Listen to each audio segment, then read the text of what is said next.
네, 이번 시간 64페이지. 자, 64페이지입니다. 자, 고문 여러분 세 번째, 지중 응력 분포라고 나와 있죠? 저 그림에 대해서 해석을 할까 합니다.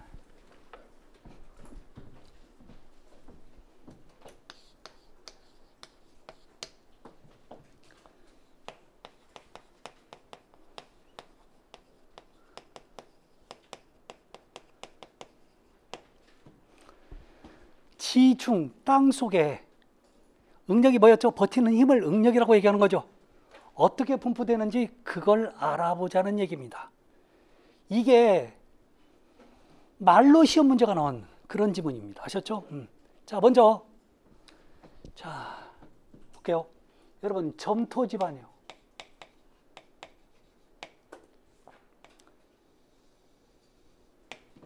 자, 제가 여러분 GL이라고 쓰면 이걸 영문으로 그라운드 레벨, 그라운드 라인이라는 표현을 해서 지표면, 땅 위라는 뜻이에요.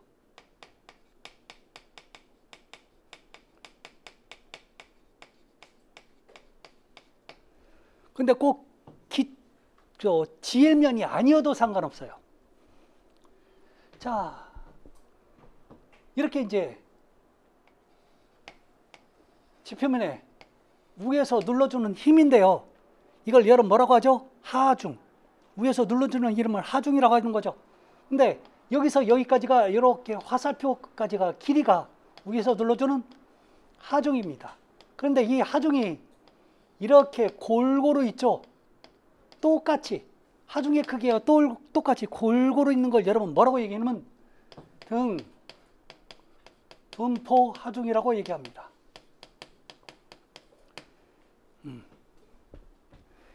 여러분, 등자가 들어가면 여러분 뭐예요? 골고루란 뜻이에요. 그거 아시죠? 자, 그러면 이제 땅속에서 응력, 버티는 힘이 어떻게 되는지 알아봐야 돼요. 어느 땅에서요? 점토 땅에서. 자, 그런데요, 이렇게 눌렀으면 응력은 뭐예요? 버티는 힘이죠. 그래서 화살표가 반대로 됩니다. 자, 이렇게 돼요. 자, 그런데 가운데는 요만큼 돼요. 자, 이게 무슨 뜻이냐? 이만큼 눌렀는데 얘는 이만큼 버텨요.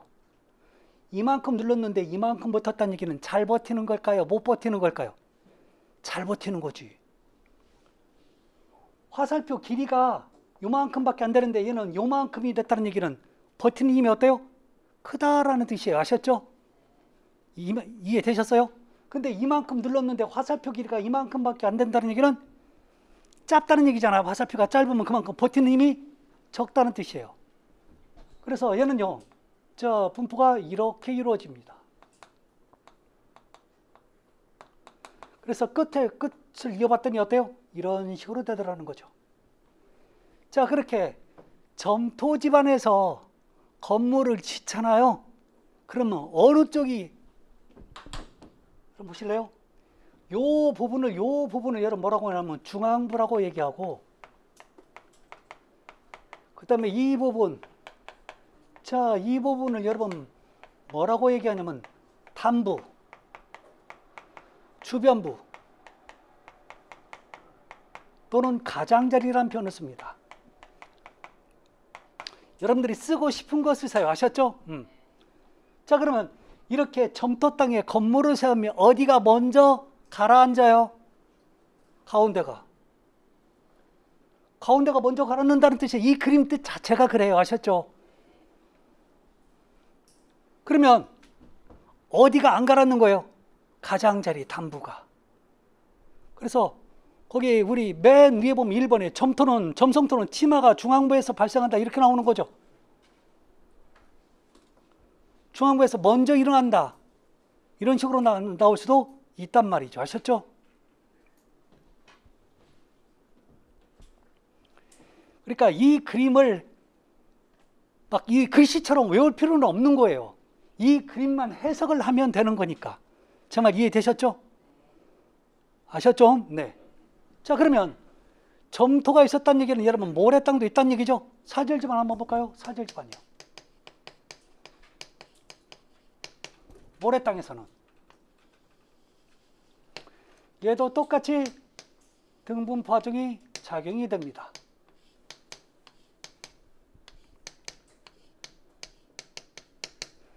자, 버튼 힘을 알아봐야 되겠죠? 자, 버튼 힘 알아봤는데, 자, 이 단부에서는 요만큼 눌렀는데 이만큼 버텨요. 자, 여기서도 이만큼 버티고. 자, 그런데 가운데서는 이만큼 버텨요. 그래서 점점 단부 쪽으로 갈수록 작아지는 거죠. 자, 끝과 끝을 이었더니 얘도 이렇게 되는 거고요. 자, 이렇게 사절 집안에서 건물을 세우면 어떤 하중이 작용하면 어느 쪽이 먼저 침하냐면 양쪽 가장자리 단부가 먼저 침하되는 거죠. 그래서 우리 교재도 이렇게 나와 있잖아. 침하가 양단부에서 발생한다. 맞죠?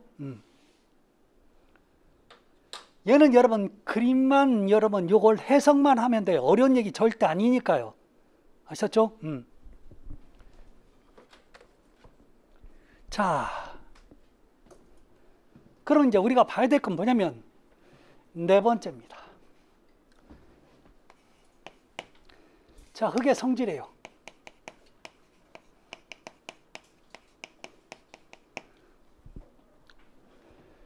자, 기본적으로 시설견에서 배워야 될 흙은 제가 지난 시간에도 말씀드렸지만 딱 두 가지입니다. 하나는 모래, 하나는 진흙.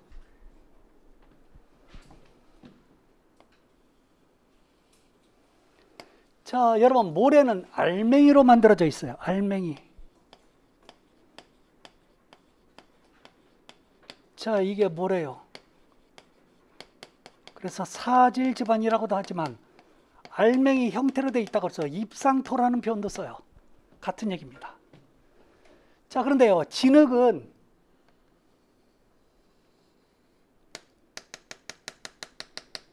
이렇게 작은 알맹이로 구성되어 있어요. 자, 이게 진흙이야. 점토 또는요 점성토 다 똑같은 얘기예요. 근데 우리 흔히 이렇게 진흙과 모래를 구분을 할 수 있지만 이런 질문을 들으면 여러분들은 상당히 그냥 뭐랄까 좀 막막한 질문이 하나가 있어요. 여러분 진흙 있죠? 진흙. 어떤 상태의 흙을 진흙이라고 얘기하냐고 물어보면 이거 상당히 곤란해요. 한번 여쭤볼까요? 혹시 진흙이 어떤 흙을 진흙이라고 얘기하는 거예요? 보기를 드릴게. 산에 있는 흙, 그 다음에 밭에 있는 흙, 화단에 있는 흙, 논에 있는 흙, 뻘에 있는 흙, 어떤 거예요? 너무 보기가 많아요? 뻘. 뻘. 그럼 논에 있는 건요? 그냥 논흙? 다. 정답은 다예요. 즉 모래 빼고는 여러분 뭐예요? 진흙이라고 생각하세요. 아셨죠? 구분할 필요도 없고 뭐가 있냐고 물어보지도 않아. 그러니까 우리는 여러분 공부할 때는 좀 단순하게 공부하시는 것도 여러분 필요합니다. 아셨죠? 자, 그러면 이렇게 요 두 가지가 있는데 여기서 잘 들으셔야 돼요. 지금 우리 교재 64페이지 나오는 저 표가 말로에서 문제가 나와요. 아셨죠?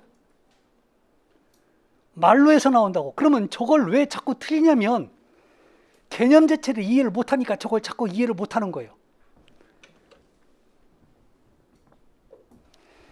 자, 여기서 가장 중요한 건 여러분 공극이에요. 여러분 공극이 뭐예요? 빈 공간. 빈 공간이 공극이죠. 그러면 모래하고 진흙하고 있을 때 둘 중에 어떤 게 공극이 많아요? 공극이 얘가 크죠? 얘가 공극이 작죠. 그러면 공극률을 물어봤어요. 공극률, 비율을 얘기하는 거죠. 그러면 공극률은 누가 큰 거예요? 당연히 모래가 큰 거죠. 여러분 이게 머릿속에 기본적으로 여기까지가 들어있는 상태에서 얘기가 진행이 돼야 돼요. 그러니까 이게 머릿속에 들어가 있어야 돼. 당연히 들어가 있어야 되는데 이게 안 들어가 있으니까 이제 저걸 못 외워. 이해도 안 돼. 그러니까 자꾸 외우려고만 하는 거죠. 외워서 되는 게 아니란 말이죠. 이런 거 외울 거 아니야. 우리 혹시 전화번호 몇 개 외우세요? 대여섯 개 정도?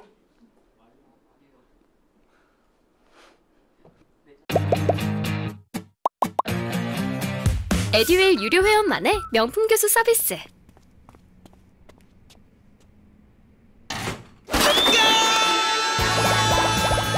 합격이 쉬워지는 명품 교수님 혜택. 오직 에듀윌 유료 회원에게만. 에듀윌.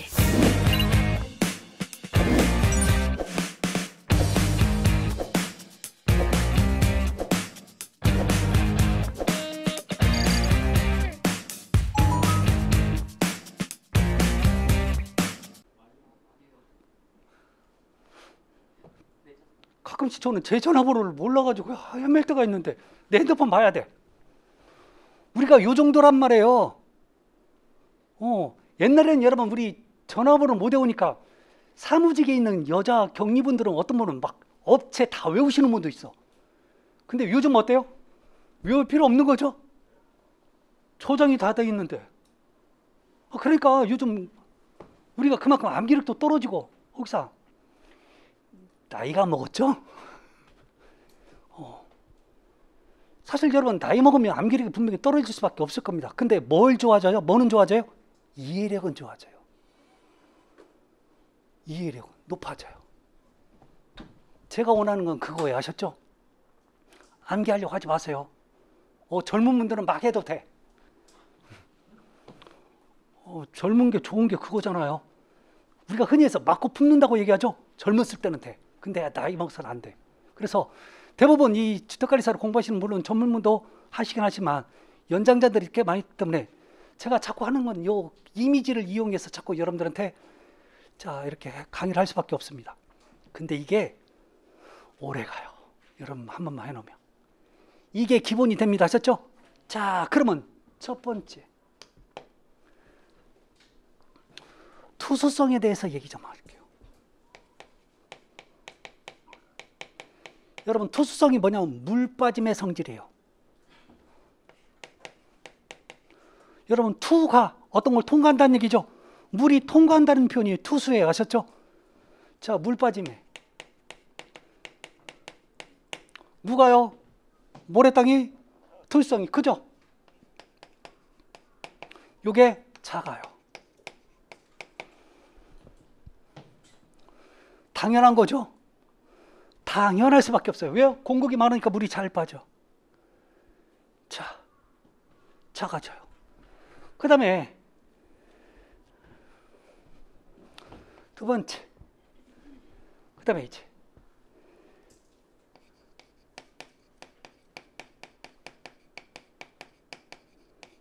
여러분 치마가 뭐예요? 가라앉는 거죠. 가라앉는 겁니다. 그러면 누가 안밀치마가 빠르냐 늦냐 요건 물어볼 거예요. 가라앉는 속도가 빠르냐 늦냐 요건 물어봅니다. 그래서 안밀치마 또는 안밀치마 속도 요건 물어봐요.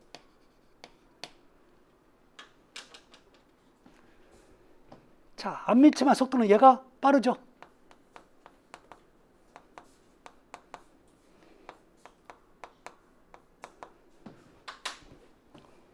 왜요?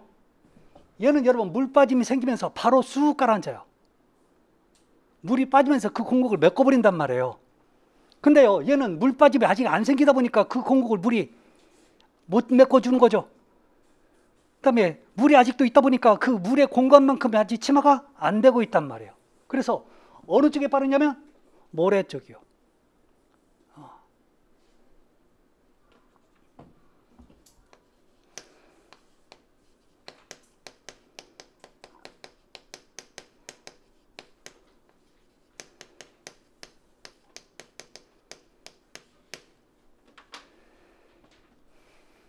저거 할 거예요.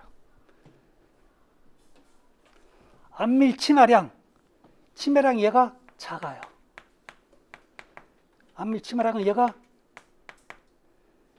큽니다. 이거 설명 좀 할게요.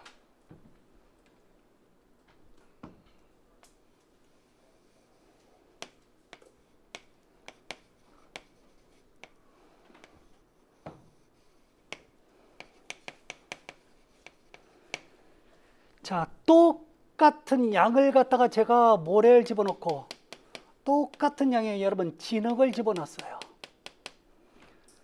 아셨죠? 자, 이제 물을 집어넣을 거라고요. 자, 물을 1리터씩 똑같이 집어넣었어요. 1리터씩을 똑같이 집어넣습니다. 아셨죠? 그런데요, 이제 물을 집어넣으면 물이 올라오는 높이가 달라요. 높이가 달라질 거라고요. 왜? 여러분, 모래는 공국이 많다 보니까 이 사이로 물이 많이 들어가요. 아셨죠? 그러니까 1리터를 집어넣어도 요만큼밖에 안 올라올 거라고요. 근데 진흙은 상대적으로 모래에 비해서 공국이 적다 보니까 그 사이로 들어간 물의 양이 적어져요. 그러니까 더 많이 올라와. 1리터를 집어넣어도. 이걸 잘 섞어도 똑같을 거란 말이죠. 아셨죠? 여기까지 이해되시나요? 자, 그러면요, 이제 물을 증발시킬 거예요. 아셨죠?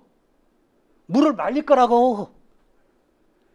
그러면 이제 얘는 여기서부터 요만큼 치마가 될 거고, 제 말 이해되시나요?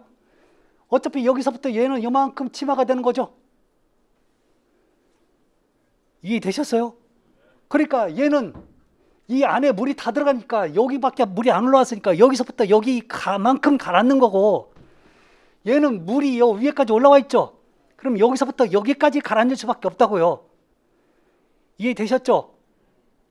그러니까 기본적으로 들어가는 깊이, 가라앉는 깊이를 물어볼 때는 모래가 오히려 작고 진흙이 큽니다. 이해되셨? 이거요, 이거 이런 거. 이런 건 여러분 지금 절대 말로 해서도 안 되는 거예요.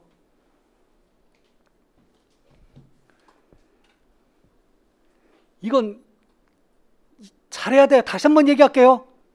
다시 한번 갈게요. 조건이 뭐냐면 같은 그릇에 같은 양의 모래와 진흙을 갖다 부어요. 이때 똑같은 양의 물을 부을 거라고요. 근데요, 물을 붓는데 물이 올라오는 양이 높이가 다르다고요. 모래는 공국이 많다 보니까, 빈 공간이 많다 보니까 그 공간 사이로 물이 다 들어가니까 물이 이만큼밖에 안 올라온다고요. 근데 얘는 공국이 적으니까 물이 어때요? 요 위로 올라온다고. 잘 섞어도 똑같은 조건이 되겠죠. 그 다음에 물을 말릴 거라고요. 증발시킬 거라고요. 그러면 여기에 이제 가라앉는 깊이가 나오겠죠. 그러면 어차피 여기 있는 요만큼 가라앉을 거고, 얘는 예를 들어서 똑같아도 요만큼 가라앉을 거라니까. 그래서 가라앉는 깊이는 진흙이 커지는 거죠. 그렇죠? 이런 것들이에요. 이런 건 뭐 굳이 외울 필요도 없는 겁니다.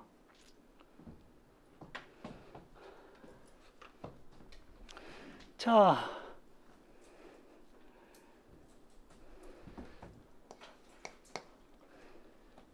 어떻게 보면 여러분 이런 거 이 두 개를 갖다가 제일 여러분들이 힘들어요.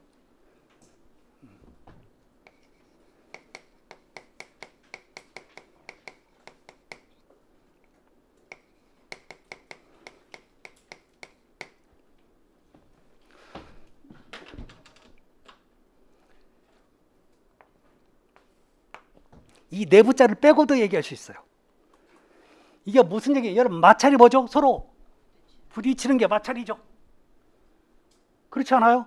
그럼 마찰이 생기려면 움직여야 돼요? 안 움직여야 돼요? 움직여야 돼. 그러면 모래가 잘 움직여요? 진흙이 잘 움직여요? 모래. 그 다음에 공국이 있는 게 마찰이 클까요? 공국이 없는 게 마찰이 클까요? 공국이 있어야 움직이죠. 그러니까 따라서 마찰은요, 어떤 게요?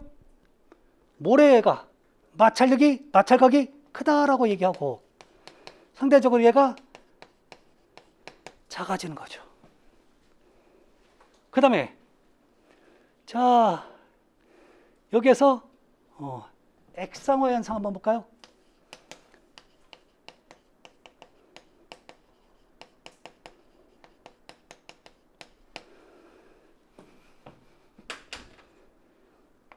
자, 똑같은 편이 여러분 유동화 현상이라는 편이에요.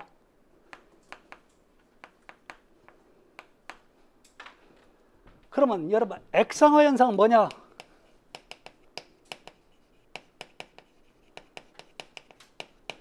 가장 대표적인 게 여러분 흙이 있는데, 자, 여기에서 뭐가 생기냐면 지진이 생겨요. 그러면 지진이 생겼다는 얘기는 여기에 있는 물이 여기에 충격에 의해서 지진이 막 와서 그 흔들림에 의해서 여기에 물이 위로 올라와요. 자, 여러분 물이 위로 올라온다는 얘기는 이 땅이 단단해질까요? 물러질까요? 물이 상승하면서 이 땅이 여러분 액상화, 즉 질퍽거리는 현상, 물러지는 현상을 여러분 뭐라고요? 액상화 현상이라고 얘기합니다. 그러면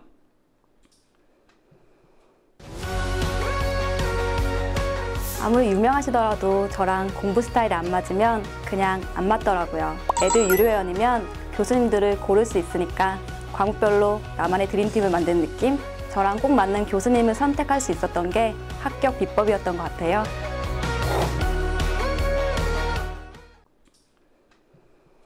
항상 하는 얘기지만 이게 뭐하고 똑같냐면, 물이 올라오려면 여러분 공국이 많은 게 잘 올라올까요? 공국이 적은 게 잘 올라올까요? 잘 올라오겠죠. 그러면 기본적으로 액상화 현상은요, 모래 땅에 잘 일어날까요? 점토 땅에서 잘 일어날까요? 모래 땅에서. 그래서 사질 지반이 여러분 액상화 현상이 크죠. 이게 작고.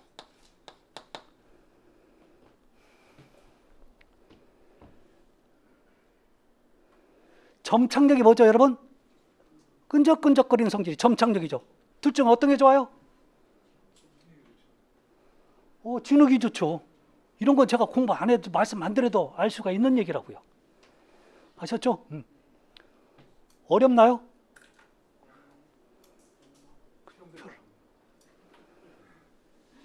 여러분 제가 어떤 공학적으로 설명드렸어요 지금? 아니잖아요. 그럴 필요 없다는 거예요 이건.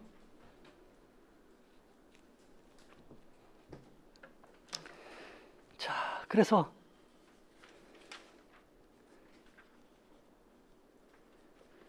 그렇게 보시면 돼요. 자, 여기 우리 교재 보면 여러분 동결이라는 얘기 나오죠. 동결이 뭐예요? 어는 거예요. 그러면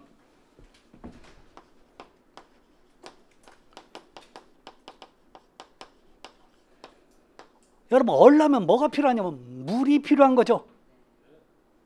그러면 둘 중에 여러분 물을 오래 머금고 가지고 있는 게 뭐예요? 진흙. 왜 오래 가지고 있어요? 물이 잘 안 빠져서. 그래서 동결피의 얘가 상대적으로 작고 동결피의 여기가 큰 거죠.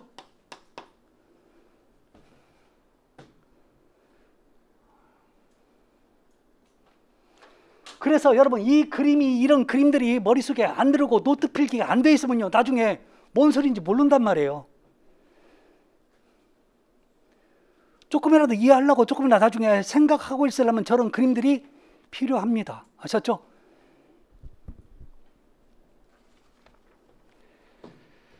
자, 사실 쉬운 얘기는 아닙니다. 사실.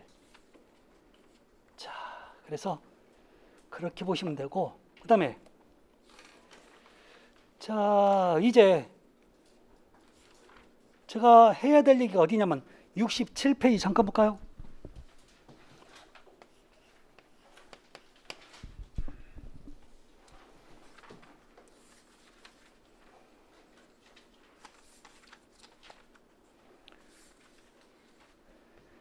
자, 거기 보면 여러분 7번째 토공사 흙파기와 흙막이라고 나옵니다.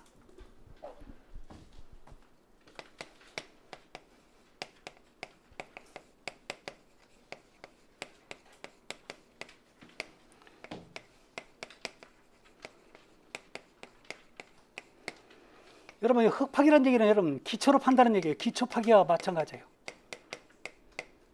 자, 문제는 땅을 깊이 파다 보면 흙이 무너지는 거죠.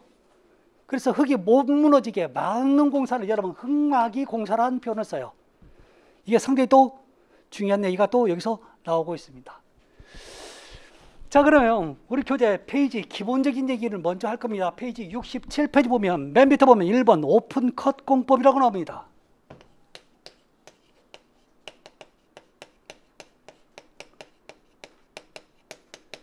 자, 이걸 여러분 경사공법이라고 얘기해요. 그러면 오픈 컷공법, 경사공법은 어떻게 하냐면 여러분 내 땅이 이렇게 있어요. 자, 그런데 여러분 이렇게 내 땅을 이렇게 팝니다. 근데 문제는 뭐냐면 이렇게 수직으로 파내려가면 1, 2m 파는 게 아니에요. 몇십 미터 팔 수가 있단 말이죠. 그럼 절대 이 상태로 유지가 안 돼요. 재수가 좋으면요, 여기서 이렇게 있다가 공사하다가 무너지는 거죠.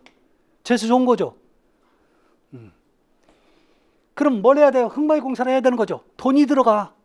그 다음에 이 공사를 하기 위해서는 또 일정한 또 공사 기간도 필요하고 돈도 소요되고. 그러니까 이 경사공법은요,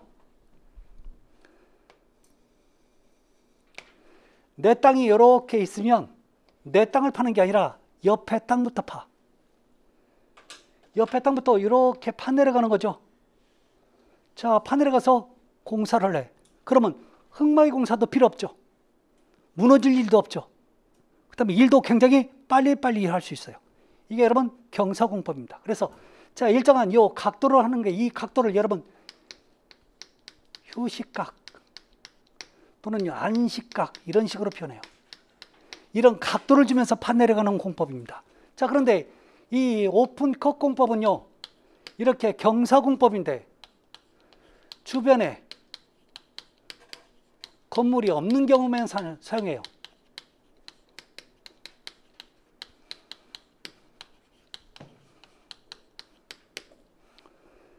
그래서 중요한 건 여러분 도심지에서는 사용이 불가능합니다.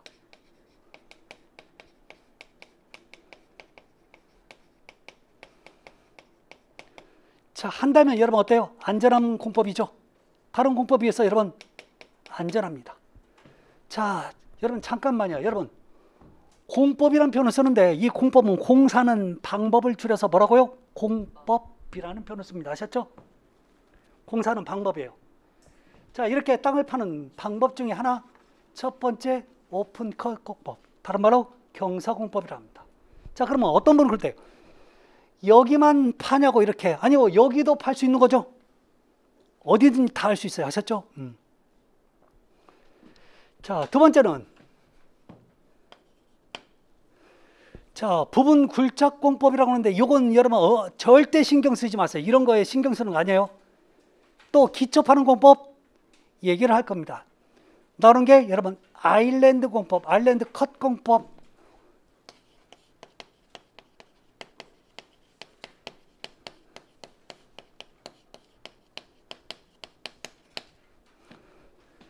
자, 이 방법은 어떤 방법이냐면 요렇게요. 자, 내 땅이 요만큼입니다. 자, 잘 보셔야 돼요. 얘는요, 자, 요렇게 경사를 안쪽으로 줘요. 바깥으로 못 나가요. 아셨죠? 자, 안쪽으로 경사를 요렇게 준 다음에 자, 요걸 팠어요. 그러면 가운데를 먼저 팠네요. 자, 그런 다음에 건물을 요렇게 지어요. 그래서 자, 중요한 건 여러분 건물의 일부를 먼저 이렇게 가운데 부분에 먼저 지운 다음에 이 부분을 팔 거라고요. 자, 이 부분을 여러분 땅을 파다 보면 여기가 흙이 무너지니까 흙 마기를 댄 다음에 여기에다 버팀대를 대주는 거지. 버팀대를 댄다고 하셨죠? 여기에 파이프나 큰 나무를 대. 저 파고 여러분 또 자, 버팀대 대고. 자, 그러면 여기에 다 팠죠? 여기다 같은 방식으로 다 판 다음에 여러분 여기에다 건물의 일부분을 또 다시 이어서 붙여버리는 겁니다. 아셨죠? 표정들이 왜 그래요? 여러분들한테 하라고 그랬어요? 여러분 모든 건물은요 이어 붙여요. 아셨죠? 이런 방법으로 이어 붙입니다. 아파트도 여러분 이어 붙인 자국 많아요. 여러분들이 몰라서 그렇지. 자, 여기서 가장 중요한 얘기는 아일랜드는 여러분 섬이란 뜻이죠. 잘 보세요. 이걸 제가 위에서 본 그림으로 그려볼게요. 이것을. 이런 건물이 있다면 가운데를 다 파고 먼저 이렇게 건물을 요 부분을 먼저 해요. 아셨죠? 그 다음에 이제 나머지 파야 되는 거죠. 나머지 파면 흙이 무너질까 봐 나무 판자 같은 걸 대고 파고 나무 판자를 대고 여기다 버팀대를 이렇게 대준다고요. 아셨죠? 그럼 흙이 무너져요, 안 무너져요? 요 흙이 안 무너지겠죠? 여기도 마찬가지, 여기도 마찬가지, 여기도 마찬가지. 그러면 다 팠죠? 다 팠단 말이에요. 그러니까 자, 여기다 이제 빈 공간이 있으니까 건물을 만들어서 이어 붙이면 된다고요. 결론 아일랜드 공법은 어디 먼저 팠냐면 중앙부 먼저 굴착을 한 거죠. 굴착이 뭐예요? 땅을 팠다고요. 그 다음에 중앙부에 먼저 자 일부분을 축조한 거죠.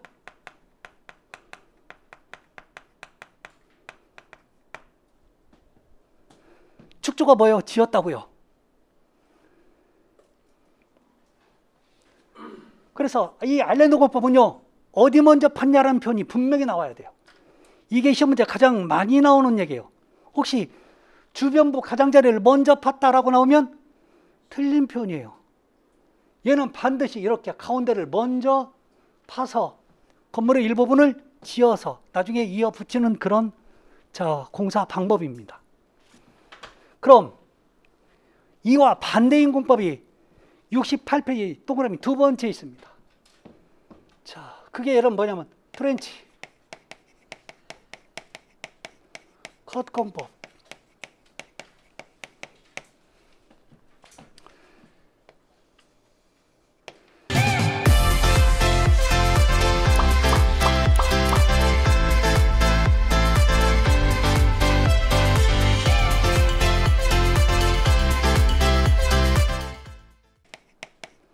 컷 공법.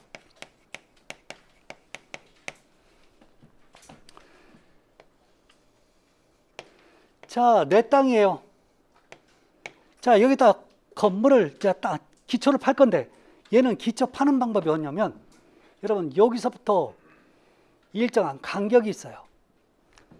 이 간격은 건물마다 달라요. 여러분 건물을 이어 붙이는데 이 여기서부터 여기까지가 무조건 그냥 내가 마음대로 하는 게 아니라 이어서 붙일 자리가 별도로 있어요.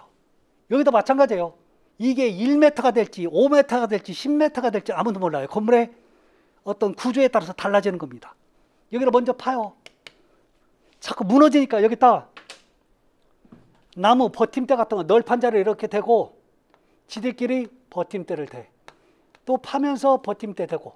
자, 파면서 버팀대 대면 여기서 이게 파지겠죠. 그럼 어떻게 파냐면 자, 이렇게 건물에 가장자리를 먼저 팔아. 판 다음에 건물을 여기다가 지은다고 하셨죠?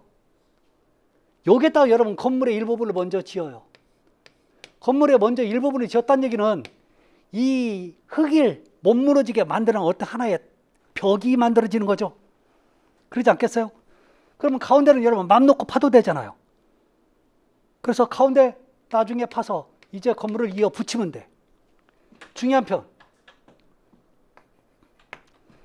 트렌치 컷 공법은요, 여러분 단부, 주변부, 가장자리 어떤 게 가장 좋은 편이에요? 다 똑같은 편이에요. 아셨죠? 다 똑같은 편이에요. 자, 이걸 먼저 굴착했다. 자, 먼저 일부분을 축조했다. 이런 편이 반드시 나와야 돼요.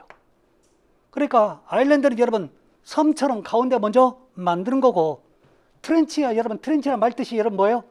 도랑, 꼬랑이라고 알아요? 그 뜻이라고요. 주변에 여러분 꼬랑파티 파놨단 말이에요. 그래서 여기다 건물의 일부분을 지어놓고 이어 붙이는 거예요. 걱정 안 해도 돼요. 아셨죠? 여러분들 하라고 안 할 테니까 아셨죠? 마치기만 하세요.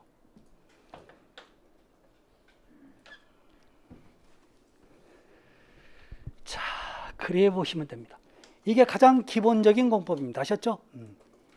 자, 그런데 여러분 흙막이 공법은 지금 배울 거 아닙니다.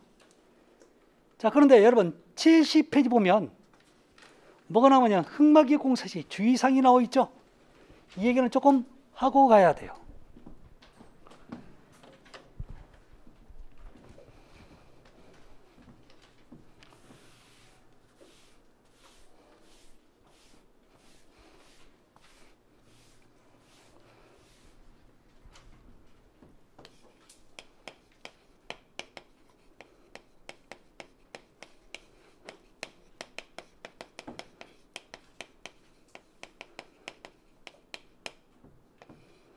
또는요 기초 파기 공사 시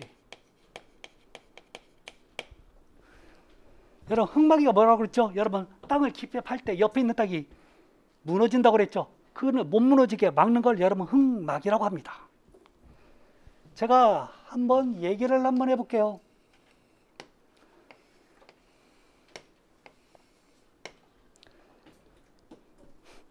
여러분 상가 지하 한 3층 정도만 지어도 몇 메타 파고 내려가는지 아세요? 상가 같은 거 지하 3층만 파도 약 15에서 20m 파고 내려갑니다. 얼마 안 되죠? 여러분 여기 여러분 여기서 있잖아요. 요 밑에 보면 까마득해. 그러면 이게 절대로 수직으로 파 내려갈 수 있을까요? 에이 절대 안 돼요. 다 무너지지. 자 그래서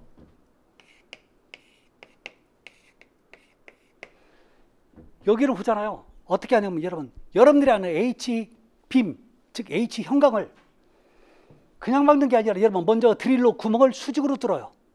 아셨죠? 구멍을 수직으로 뚫은 다음에 여기다 H형광을 이렇게 박아요. 굉장히 촘촘하게 박습니다. 아셨죠? 지금 제가 3개밖에 안 그려서 그렇지 전부 다 사면을 전부 다 그래서 파면서 얘를 갖다 이제 계속 박으면서 해줘요. 그러면 요 H형광 여러분 H형광과 H형광 요 사이 있죠? 요 사이에다 두툼한 나무 판자를 껴요. 나무 판자를 끼워 내려간다고요. 그러면 이 홈 때문에 얘가 안 제껴지겠죠? 그걸 여러분 뭐라고 얘기하면 흙막이 널 또는 토류판이라고 얘기하는데 이걸 갖다가 여기다 껴줄 거라고요.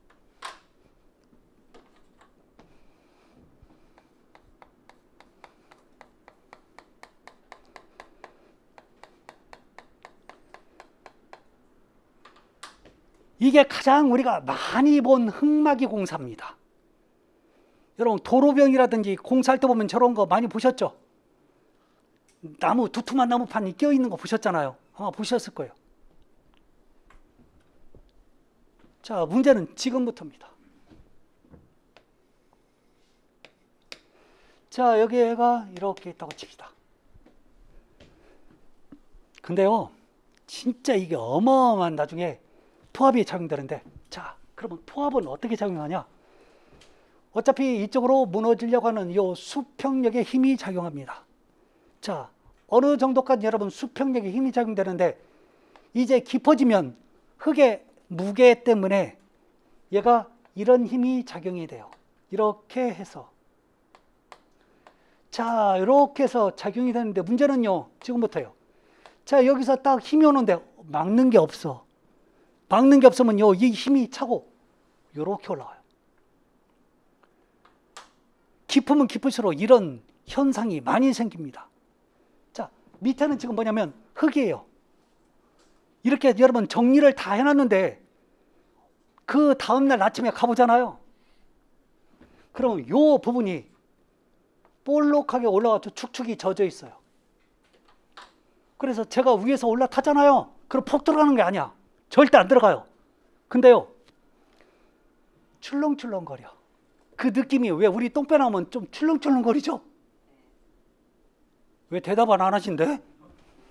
그 느낌 아시잖아. 예. 그 느낌이야. 푹 들어가진 않아. 근데 출렁거려. 이거 나쁜 현상이에요.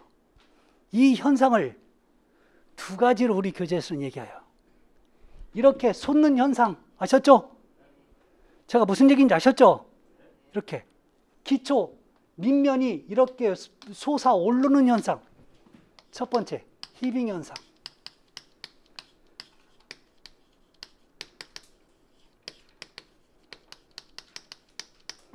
두 번째 보일링 현상.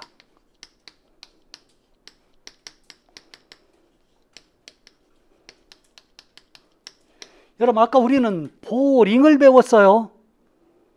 보일링이에요. 아셨죠? 보링과 보일링은 달라요. 아까 보링이 뭐였죠? 땅에 구멍 뚫는 걸 여러분 보링이라고 했어요. 천공하다 이런 뜻이었어요. 근데 보일링은 아니야 이게. 자 그러면 우리 교재에 뭐라고 써있는지 잠깐 한번 읽어라 봅시다. 자 여러분 70페이지에 여러분 1번 히빙 현상. 널마떡 하부가 연약 점토 집안일 때 나타나는 현상으로 흑막이 바깥흙이 널말뚝의 하부를 통하여 불록하게 솟는 현상. 뭐예요? 흑막이 바깥흙이 널말뚝 하부를 통해서 볼록하게 올라오는 현상. 맞아요? 제가 그림으로 설명한 내용이 글씨로 있는 거죠. 저 글씨대로 시험 문제가 나올까요? 바꿔서 나올까요? 바꿔서 나와. 그러니까 외울 필요가 없는 거야. 외우려면 여러분 이 그림을 갖다 그려놔야 되는 거죠. 그런 거예요. 자, 그러면 보일링 한번 읽어볼게요. 자, 1번입니다. 흑막의 저면은 뭐예요? 밑에 면이 다 투성이 좋은 사질 집안이고 지하수가 집안이 가까운 곳에 있을 경우에 사질 집안이 부력을 받아 감당하지 못하여 지하수와 모래와 함께 솟아오르는 현상. 무슨 얘기예요? 얘도 여러분 밑으로 이렇게 솟아오른다는 얘기죠. 같은 얘기예요. 근데 하나는 히빙, 하나는 보일링. 여기서 차이점이 뭔지 아세요? 간단해. 이 땅이 무슨 땅이냐에 따라서 얘기가 달라요.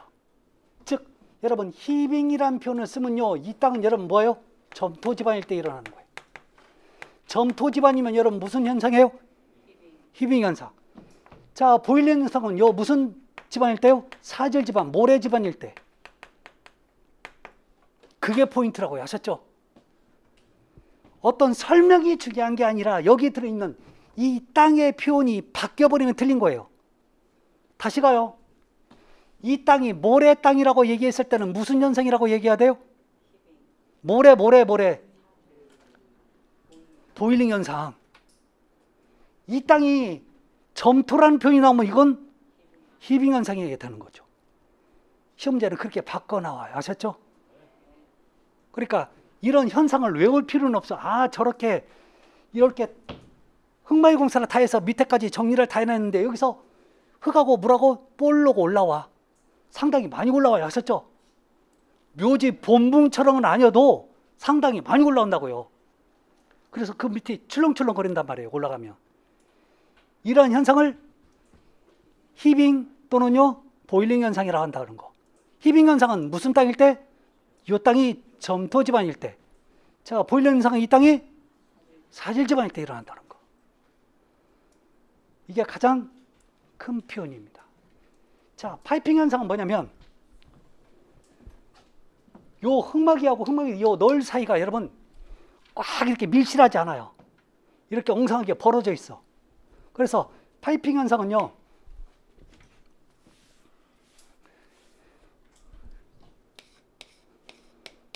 요 사이로 여러분 지하수하고 흙이 누수되는 현상이야. 이걸 여러분 파이핑 현상이라고 얘기합니다. 아셨죠?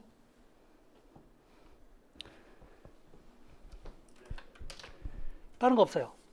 그래서 중요한 건 1번과 2번이 더 중요합니다. 그래서 자, 오늘은 여러분 여기까지 자 수업이 진행이 될 겁니다.